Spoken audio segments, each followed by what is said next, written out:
English में कैसे बनाते हैं, जिसमें मेन वर्ब यानी मुख्य क्रिया ना हो और किसी व्यक्ति या वस्तु के बारे में होना बताया जाए और उसके आखिर यानी लास्ट में है या फिर है का प्रयोग हो। तो ऐसे सेंटेंसेस आज हम इंग्लिश में बनाना सीखेंगे।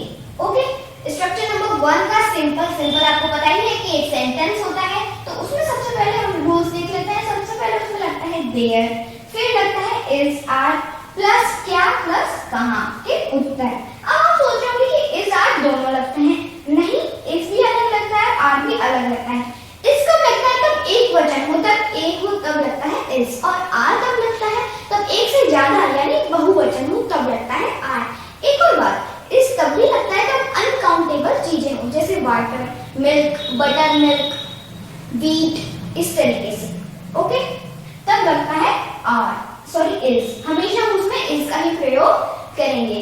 प्लस क्या प्लस कहां के उत्तर। ओके, फॉर एग्जांपल फर्स्ट से देखते हैं, जग में पानी है, सबसे पहले हम क्या लगाएंगे यहाँ पे देयर, देयर, फिर पानी है अनकाउंटेबल चीज है तो यहाँ पे हम क्या लगाएंगे इज, हमेशा इज का ही प्रयोग होता है अनकाउंटेबल में। देयर इज, अब क्या है वाटर, वाटर कहाँ है इन जग।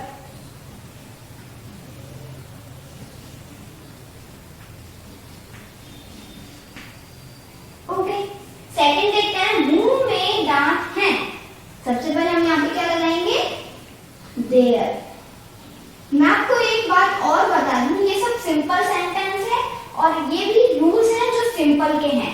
ओके, तो यहाँ पर मुंह में दांत है तो सबसे पहले मैंने यहाँ पे लगा दिया है देयर। ओके, फिर दांत एक से ज्यादा है तो क्या लगेगा आर, एक वचन में लगता है इज और बहुवचन यानी एक से ज्यादा में लगता है आर, तो हम यहाँ पे लगा देते हैं आर। देयर आर क्या है, टीथ है, दांत है, यहाँ पे लगा देते हैं टीथ। टीथ कहाँ है इन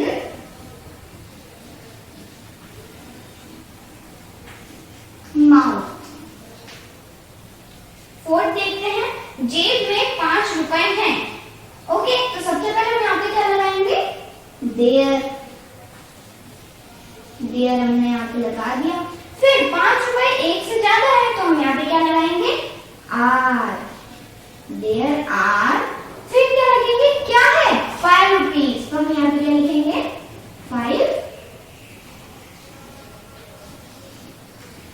रुपीज कहाँ है इन पॉकेट,